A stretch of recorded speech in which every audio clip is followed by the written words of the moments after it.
My boyfriend's clingy best friend treats me like trash and makes no secret of it. If he wants to keep her and her stupid games around, then they can have each other.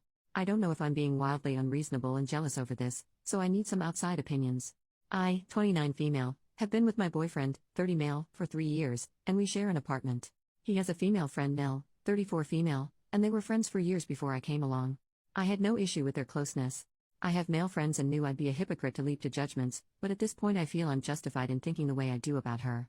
The first time I met her, it was extremely obvious Nell didn't like me. She came into the bar all excited to see my boyfriend, before noticing me. Her entire demeanor changed, she shook my hand and dug her nails into my skin, before ignoring me the rest of the night. She even seemed upset at one point that I took the seat beside my boyfriend, and quietly left halfway through the evening without saying goodbye.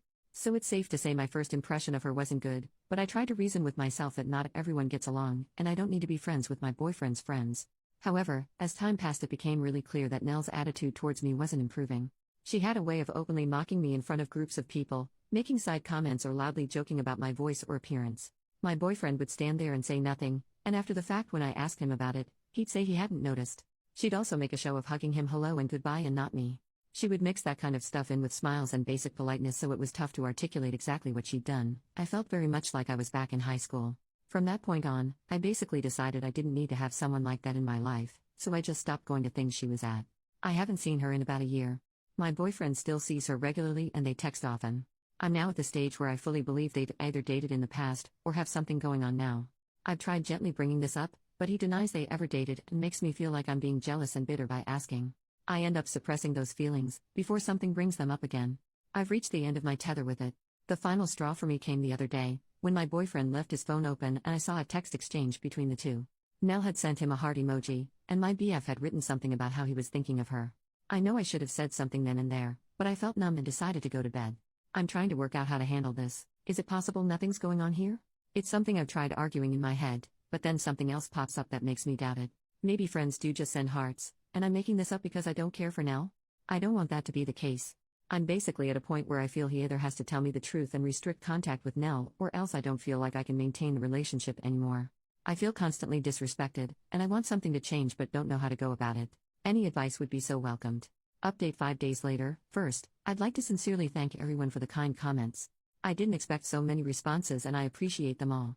I wanted to provide everyone with an update, because a lot has happened. A few days ago, after a lot of tearful soul searching, I decided the best thing for me would be to walk away from the relationship.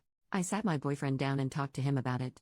I explained that I always felt like the third wheel in my own relationship, and that for my own happiness, I didn't want to be in a relationship that made me feel that way anymore. I gave examples to him that I did in my original post, such as his lack of boundaries with Nell, and his disinterest in standing up for me whenever she mocked me. I also said my trust in him had been eroded to the point where I felt unsure of what I really was to him. I told him I still cared about him and wanted him to be happy, but that I wanted to be happy too. My boyfriend sat silently for a while before asking, "So, you're jealous of Nell?" I felt like he'd barely processed anything I just said, and when I tried clarifying, he got defensive and told me he was allowed female friends. I could tell he wanted to turn it into an argument, and since my mind was already made up and I'd said what I wanted, I ended the conversation and he played a computer game and acted like I wasn't there as I packed my things and left. I've been staying with my best friend, who is amazing and always so supportive. We're actually looking into sharing a place officially. I burst into tears on her doorstep and we hugged it out, before having a movie night with a pizza and some wine. It felt really therapeutic, like a weight was lifted off my shoulders. My family have been amazing too, rallying round and taking me out for little meals and stuff. I even got 1 or 2 sweet messages from my boyfriend's friends, saying they were sorry and that they fully understood my point of view, which is interesting. I imagined that would be the end of it, but the next morning I woke up to messages from a number I didn't know. It was Nell. I honestly didn't think she'd contact me, so to see walls and walls of text in my inbox was a shock. Let me run down some of the things she said. She repeatedly insisted that she never bullied me, and said she had no idea where that came from. She said I'd always seemed cold towards her, so tried to make little jokes to break the ice. Openly mocking someone is an interesting method, but I digress. Lastly, she told me I was making things up by suggesting she ever had a thing with my ex. They were just friends. She finished with a passive-aggressive apology that I'd ruined my own relationship by being jealous and listening to voices in my head. I didn't respond to her venom or try to get the last word. I know she wanted to repeat her tried-and-true method of hitting out at me and enjoying my reaction, so I didn't give her one. I've been focusing on other things to start building my self-esteem and happiness back. My ex has not tried to contact me since I left and I'm glad. Frankly, I think him and Nell are perfect for each other. I'm well and truly done with this, and I'm so excited for new things in my life. My friend and I are making arrangements to officially have a place together, and I actually got promoted at work today. I feel like it was a little hug from the universe. In all, things are looking bright. So to end things, I want to thank everyone again for the messages. I think hearing your opinions, as well as getting all my thoughts out in a post, are what really opened my eyes and allowed me to leave. I finally feel I'm making myself the priority, feels pretty great.